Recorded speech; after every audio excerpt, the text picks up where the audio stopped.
तो दोस्तों उम्मीद कर रहे हैं कि आपको इफ़ एल्स स्टेटमेंट अच्छे से यूज़ करनी आ गई होगी। तो आज हमारे लेक्चर का टॉपिक क्या है? आज हम लोग एक और इफ़ एल्स का सब्स्टिट्यूट देखेंगे जिसको हम कहते हैं टर्नरी ऑपरेटर। तो ये होता है क्वेश्चन मार्क और कोलन की फॉर्म में। तो ये हम लोग यूज़ करते हैं इफ़ एल्स की जगह। जो काम हम इफ़ एल्स से करते हैं वही सेम चीज़ हम थोड़ा सा शॉर्ट कोड में टर्नरी ऑपरेटर से कर सकते हैं। तो पहले हम एक सिंपल टर्नरी ऑपरेटर का एग्जांपल देखेंगे। हमने एक वेरिएबल डिक्लेयर किया है मार्क्स, जिसको हमने कोई वैल्यू पास की है। तो हमने एक कंडीशन लगाई, अगर मार्क्स ग्रेटर देन 40 है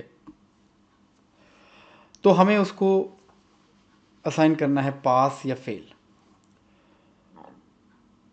तो आप सबसे पहले कंडीशन लिखेंगे, कंडीशन के बाद क्वेश्चन मार्क और कोलन, और मैं यहाँ सेमीकोलन लगा। अगर ये कंडीशन ट्रू है तो जो कुछ आप क्वेश्चन मार्क के बाद लिखेंगे वो आपका रिजल्ट होगा, और अगर ये कंडीशन फॉल्स है तो जो आप कोलन के बाद लिखेंगे वो आपका रिजल्ट होगा।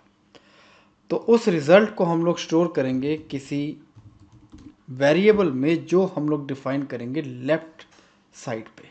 तो बाईं साइड पे हम एक वेरिएबल डिक्लेयर करेंगे जिसको हमने नाम दिया है रिजल्ट।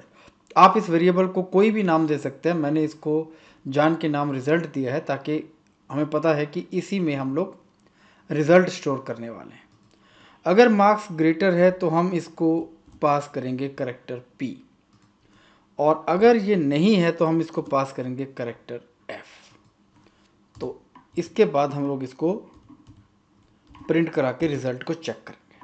तो रिजल्ट हमारा है P, क्योंकि हमारे मार्क्स की जो वैल्यू है वो ग्रेटर देन 40 है। अगर हम इसको कम कर दें, जो अब ग्रेटर नहीं है, तो आप देख रहे हो कि फेल आ रहा है। तो मैं एक बार फिर से रिपीट कर रहा हूँ कि आप सबसे पहले लिखेंगे कंडीशन। अगर कंडीशन का रिजल्ट ट्रू है तो जो आप क्वेश्चन मार्क के बाद लिखेंगे वो आपका रिजल्ट है, और अगर ये कंडीशन का रिजल्ट फॉल्स है तो जो आप कोलन के बाद लिखेंगे वो आपका रिजल्ट है, और वो वैल्यू ऑटोमेटिकली इस रिजल्ट में स्टोर हो जाएगी। तो ये है हमारी सिंपल टर्नरी ऑपरेटर, और आप इसको जितना लेवल चाहो उतना आप इसको कॉम्प्लेक्स कर सकते हो, उतना हम इसको नेस्टेड कर सकते हैं। अब हम देखते हैं एक नेस्टेड का एग्जांपल। जो हमने पहले एक प्रोग्राम बनाया था कि अगर मार्क्स ग्रेटर देन 90 है तो हमें ग्रेड देना है A, अगर 70 टू 90 है तो हमें ग्रेड देना है B, अगर 50 टू 70 है तो हमें ग्रेड देना है C, और अगर 50 से कम है तो हमें ग्रेड देना है F। तो सेम प्रोग्राम जो हमने पहले इफ एल्स से बनाया था, अब हम उसी प्रोग्राम को बनाएंगे नेस्टेड टर्नरी ऑपरेटर से। तो हम पहले स्टार्ट करेंगे, सबसे पहली कंडीशन, क्या मार्क्स ग्रेटर देन 90 है? अगर है तो हमारा ग्रेड है A। तो पहला चेक हमारा कंप्लीट हो गया। और अगर हमारे मार्क्स ग्रेटर देन 90 नहीं है तो हमें और चेक लगाना है कि क्या मार्क्स की वैल्यू ग्रेटर देन 70 है। तो कोलन के बाद आपका एक और टर्नरी ऑपरेटर आपने स्टार्ट कर दिया। तो इस टर्नरी ऑपरेटर के लिए फिर से हमें लगाना पड़ेगा क्वेश्चन मार्क और कोलन।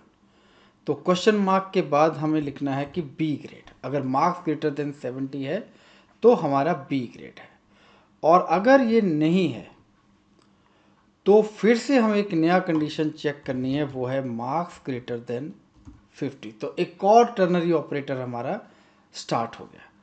तो हमने इसका क्वेश्चन मार्क और इसका कोलन बी लिख लिया। तो अगर ग्रेटर देन 50 है तो हमने ग्रेड को कर लिया सी, और अगर नहीं है तो हमारा ग्रेड हो गया एफ। तो आप देख रहे हो कि हमारा बिल्कुल टर्नरी ऑपरेटर में कोई भी एरर नहीं है और सारी चीज़ें एकदम सेट है।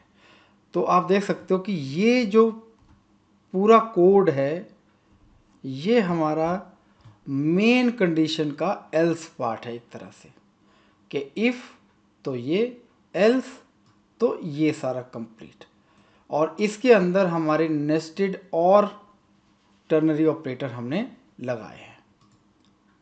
तो अब हम इसको चला के देखिए, हमारे मार्क्स हैं 40, तो 40 हमारा आएगा एफ में, तो हमारा ग्रेड आ गया एफ। अब हम इसको ले लें 60 और चेक करें, तो आ गया हमारा ग्रेड सी, क्योंकि ये 50 और 70 के बीच में। अगर हम इसको ले लें 80, तो हमारा ग्रेड है बी। तो दोस्तों आपने देखा कि कैसे हम लोग इस टर्नरी ऑपरेटर से इफ एल्स के वो सारे प्रोग्राम बना सकते हैं। लेकिन आपने देखा होगा कि बहुत कम लोग इसको यूज़ करते हैं, क्योंकि इसके कोड को लिखने में कई लोगों को परेशानी आती है।